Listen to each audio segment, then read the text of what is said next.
નમસ્કાર. દિવસભરના તાજા સમાચારોમાં તમારું સ્વાગત છે. તમારી સાથે હું છું પિનલગીરી ગોસ્વામી. સમાચારો વિસ્તારથી જાણીએ એ પહેલા મહત્વના સમાચારો ઉપર એક નજર. મિત્રો, આજની વિડીયોમાં વાત થશે આ મહિનાને લઈને અંબાલાલ પટેલની મોટી વરસાદની આગાહી. 35ના મોત, ભારે નુકસાન, 50,000 વૃક્ષો ધરાશાયી થયા છે. ત્યારે આગળ વાત થશે ધોધમાર વરસાદ ગુજરાતના અનેક વિસ્તારમાં ગઈકાલે ખાબકી ગયો હતો. ત્યારે આગળ વાત થશે કોલકાતા રેપ કેસમાં મૃતક ડોક્ટરના પિતાનો મોટો ખુલાસો સામે આવ્યો છે.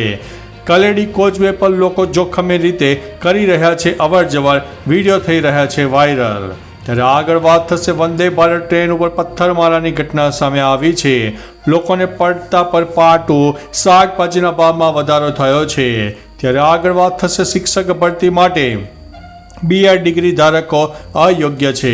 ત્યારે આગળ વાત થશે બાપાના આગમન પર 50 કરોડનો ખર્ચ થશે. જૂનાગઢ સિવિલમાં દર્દીઓના સગા માટે નવી પાસ સિસ્ટમનું આયોજન. ગણેશ મહોત્સવના વધામણા માટે ભક્તોમાં થનગનાટ જોવા મળી રહ્યો છે. શિક્ષક દિન જ ગાંધીનગરમાં શિક્ષકોનું પ્રદર્શન સામે આવ્યું છે. ત્યારે અમદાવાદમાં રહેતા લોકો ખાસ ધ્યાન આપે. હવે મિત્રો સમાચારો વિસ્તારથી. અમદાવાદ મ્યુનિસિપલ કોર્પોરેશનનો ઓન સ્ટ્રીટ ફ્રી પાર્કિંગમાંથી પે પાર્કિંગમાં લઈ જવાની પોલિસી પર કામ થઈ રહ્યું છે. ટ્રાફિક પોલીસની NOC મળતા રોડ પર આડેધડ પાર્કિંગની સમસ્યાથી છુટકારો મળશે. 31/16ને ટ્રાફિક પોલીસની NOC મળતા ચોમાસા બાદ વાહન પાર્કિંગ માટે પીળા પટ્ટા મારવામાં આવશે, જેના પર 6 મહિના સુધી વાહનોનું ફ્રી પાર્કિંગ કરવા દેવામાં આવશે. ત્યારબાદ પે એન્ડ પાર્કના બોર્ડ મારીને ચાર્જ વસૂલવામાં આવશે. મિત્રો, અન્ય મહત્વના સમાચારની વાત કરીએ તો શિક્ષક દિને જ ગાંધીનગરમાં શિક્ષકોનું પ્રદર્શન. રાજ્યમાં શિક્ષકો ગઈકાલે શિક્ષક દિનના દિવસે આંદોલન કરી રહ્યા હતા. અનેક ટેટ અને ટાટ પાસ શિક્ષકો અત્યારે ગાંધીનગરમાં સચિવાલય ખાતે રજૂઆત કરવા માટે પહોંચી ગયા હતા. તેઓ કાયમી ભરતી નોટિફિકેશનની પણ માગણી કરી રહ્યા છે, જ્યાં પોલીસ સાથે ઘર્ષણ અને શિક્ષકોની અટકાયતના સમાચાર પણ મળી રહ્યા છે. ઉલ્લેખનીય છે કે રાજ્ય સરકારે શિક્ષકોની ભરતી માટેની જાહેરાત પણ કરી હતી, પરંતુ નોટિફિકેશન બહાર નથી પાડ્યું. મિત્રો, અન્ય મહત્વના સમાચારની વાત કરીએ તો ગણેશ મહોત્સવના વધામણા માટે ભક્તોમાં થનગનાટ.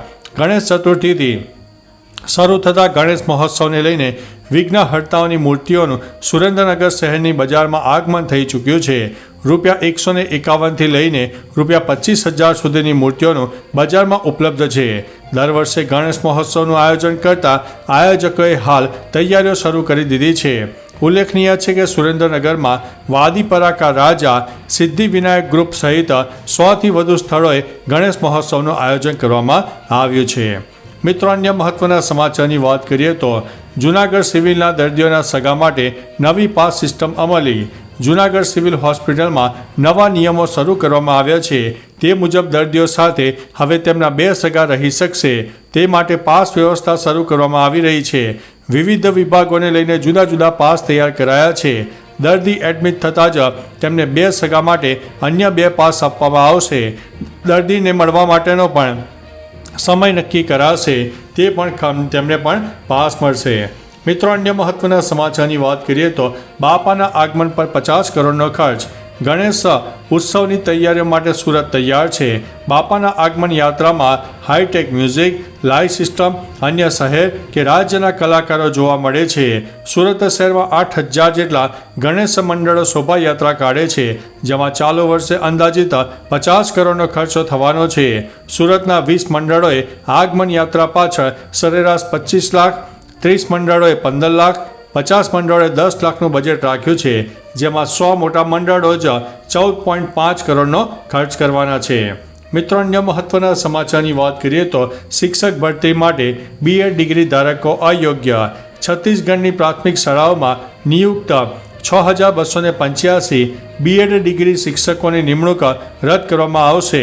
સુપ્રીમ કોર્ટે નિમણૂક રદ કરવાના હાઈકોર્ટના નિર્ણયને માન્ય રાખ્યો અને કહ્યું કે તે પ્રાથમિક શિક્ષકની ભરતી માટે BEd ડિગ્રી ધારકો અયોગ્ય છે. દેવેશ શર્મા યુનિયન ઓફ ઇન્ડિયામાં સુપ્રીમ કોર્ટના ચુકાદામાં રાજસ્થાન હાઈકોર્ટના તારણોની પુષ્ટિ કરી હતી. તે 2018ની સૂચનાને રદ કરવામાં આવી હતી. મિત્રો, અન્ય મહત્વના સમાચારની વાત કરીએ તો લોકોને પડતા પર પાટો શાકભાજીના ભાવમાં થયો છે વધારો. ભારે વરસાદના પગલે શાકભાજીના ભાવમાં વધારો થતાં ગૃહિણીઓનું બજેટ ખોરવાયું છે. માર્કેટમાં ડુંગળી ₹60 પ્રતિ કિલોએ પહોંચી છે.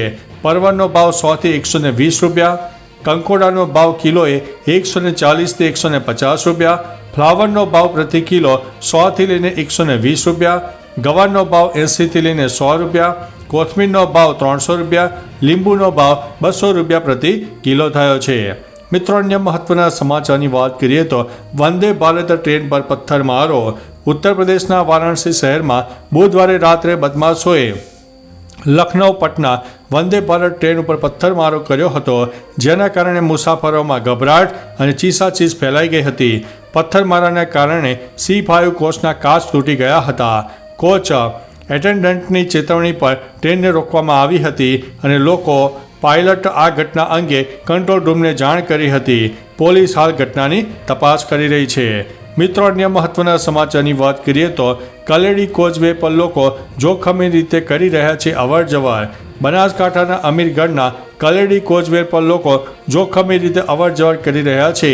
ઉલ્લેખનીય છે કે બનાસકાંઠામાં વરસાદના કારણે બનાસ નદીના જળસ્તરમાં વધારો થયો છે. ભારે વરસાદથી કલેડી નદીના કોઝવે પર પાણી ફરી વળ્યા છે. લોકો જોખમી રીતે અવરજવર કરવા મજબૂર થયા છે. સાથે સાથે વાહનો લઈને જોખમી સવારી પણ કરી રહ્યા છે. મિત્રો, અન્ય મહત્વના સમાચારની વાત કરીએ તો કોલકાતા રેપ કેસ, મૃતક ડૉક્ટરના પિતાનો મોટો ખુલાસો. કોલકાતા રેપ કેસમાં જીવ ગુમાવનાર મહિલા ડૉક્ટરના પિતાએ ખુલાસો કર્યો છે કે તેમણે કહ્યું છે કે શરૂઆતથી જ પોલીસે કેસ દબાવવાનો પ્રયત્ન કર્યો હતો. અમને દીકરીનો મૃતદેહ જોવા ના દીધો હતો અને પોલીસ સ્ટેશનમાં કલાકો સુધી રાહ જોવડાવી હતી. બાદમાં પોસ્ટમોર્ટમ પછી મૃતદેહ સોંપાયો હતો.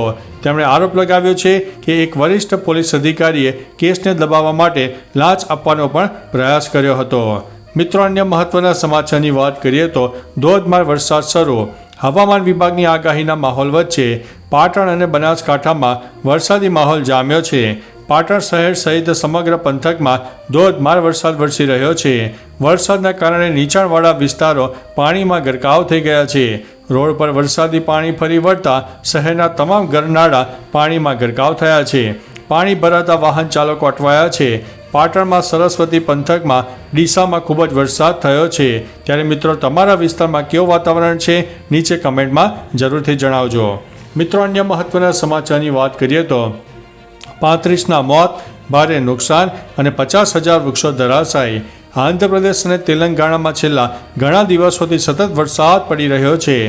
વરસાદના કારણે બંને રાજ્યો પૂરની ઝપેટમાં આવ્યા છે. રેલવે ટ્રેક, રસ્તાઓ અને અન્ય જાહેર સંસાધનોને ઘણું નુકસાન થયું છે. તેલંગાણાના મુલુગુ જિલ્લામાં પૂરને કારણે લગભગ 50,000 જેટલા વૃક્ષો ધરાશાયી થયા છે. બંને રાજ્યમાં અત્યાર સુધીમાં લગભગ 35 લોકોના મોત થયા છે. હવામાન વિભાગે બંને રાજ્યમાં વરસાદ માટે ઓરેન્જ એલર્ટ પણ જારી કર્યું હતું. મિત્રો, અન્ય મહત્વના સમાચારની વાત કરીએ તો આ મહિનાને લઈને અંબાલાલ પટેલની મોટી આગાહી સામે આવી છે. ગુજરાતમાં વરસાદી માહોલ વચ્ચે હવામાન નિષ્ણાત અંબાલાલ પટેલની આગાહી સામે આવી છે. તે મુજબ 9 સપ્ટેમ્બર સુધી રાજ્યમાં વરસાદ રહેશે. 11 થી 22 સપ્ટેમ્બર દરમિયાન વરસાદની સંભાવના છે.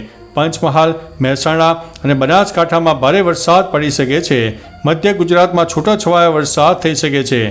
અમદાવાદ અને ગાંધીનગરમાં હળવોથી ભારે તેમજ પૂર્વ ગુજરાતના વિસ્તારોમાં વરસાદી ઝાપટા પડી શકે છે. તો ચાલો મિત્રો, ફરીથી દેશ અને દુનિયાના સુપરફાસ્ટ સમાચાર લઈને મળતા રહીશો. ત્યાં સુધી અમને રજા આપશો. નમસ્તે.